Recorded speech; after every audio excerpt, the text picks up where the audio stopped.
Hey there DIY enthusiasts, welcome back to another fabulous episode of Savvy Style and DIY. My name is Kerry and today I'll be using cement oil and Dollar Tree items.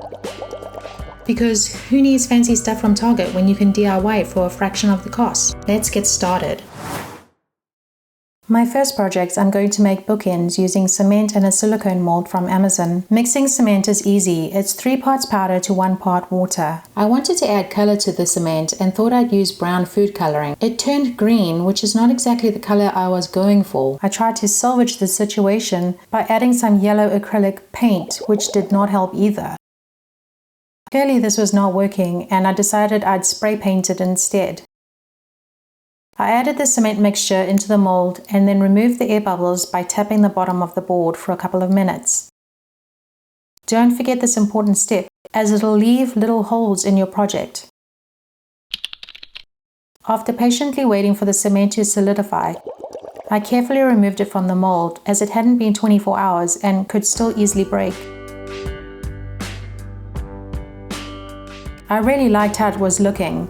I made a second one using the same technique without the food coloring. Both got spray painted black and looked amazing. I decided they needed to be a little bigger and I have a lot of extra wood from previous projects. I used this 1-inch thick alder wood, so I traced the shape of the molds and cut them out with a jigsaw.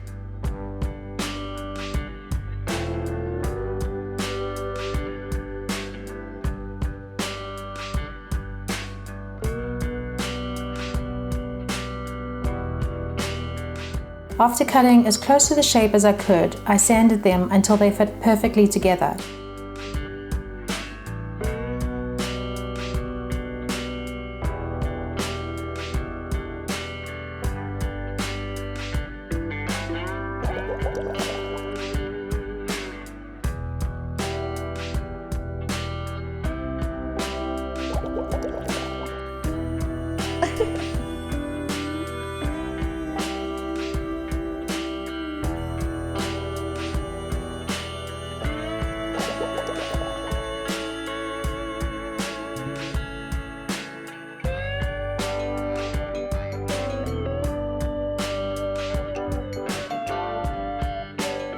After sanding, I applied a varnish. I used Mini Wax Special Walnut. I prefer using a cloth to apply as it gives more of an even coat.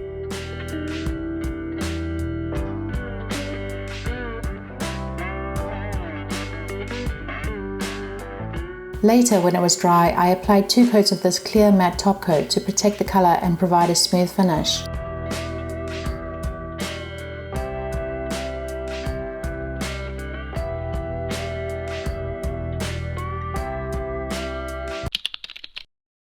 To join the 2 pieces together, I used E6000, which should create a strong bond.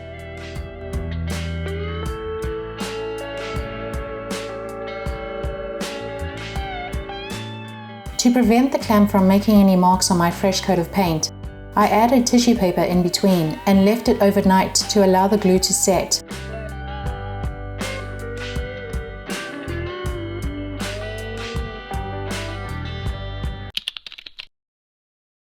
These bookends turned out super cute. I'm really happy with them. I'm going to use them in our office. Let me know what you think and if you'd try a similar project.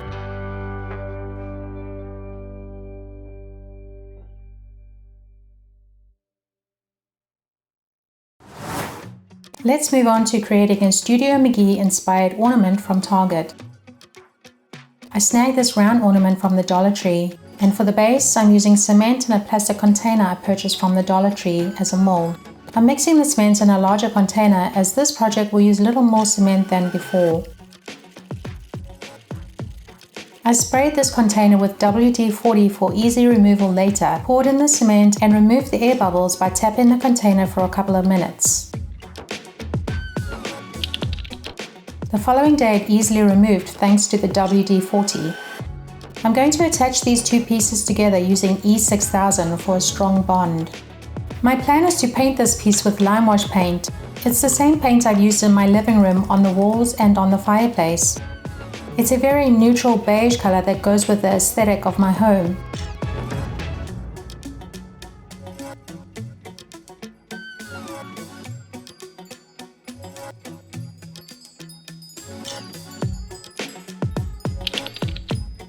After giving it 2 coats of this lime wash paint, it was a little too neutral and I wanted to add some depth. So I used the technique of flicking paint from the paintbrush using my fingers. The colors were brown iron oxide diluted with water,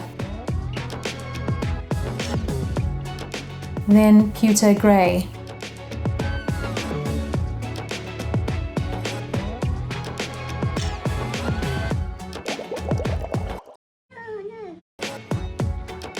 Unfortunately, mistakes happen and I made a mess, but I continued on and would fix it later.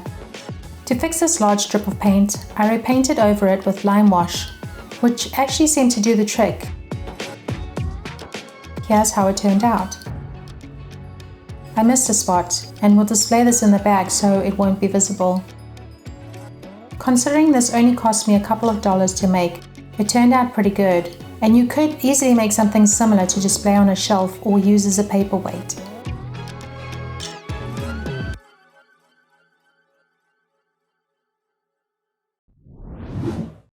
The inspiration for my final project are these distressed vases from Target.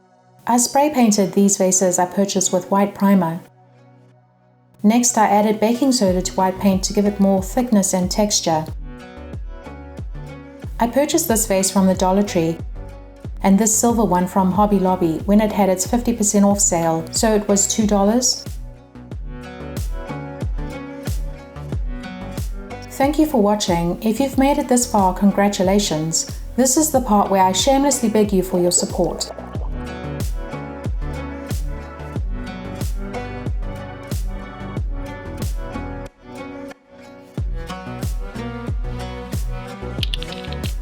When the first layer of paint was dry, I wanted to try this dabbing technique, using 2 similar but different colors on each side of the paintbrush, dabbing the colors onto the vase while also allowing some of the white to show through. I was hoping this would create depth. I did this until the vase was completely covered. The 2 acrylic paint colors I chose were a khaki tan and bamboo. I could have stopped at this point, but decided to lighten it up by adding another layer of white acrylic paint. I diluted it with water as I did not want it to fully cover up the previous color. I started dabbing it on and instantly disliked how it was looking. But there was no turning back, so I lightly brushed the remaining paint on the paintbrush all over the vase. This turned out a lot better than I thought it would, and I was happy with the final result.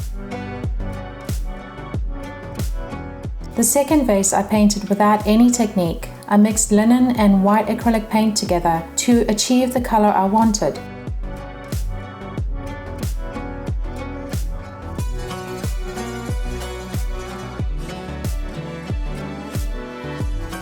I gripped these in a set of 3 to achieve a better aesthetic.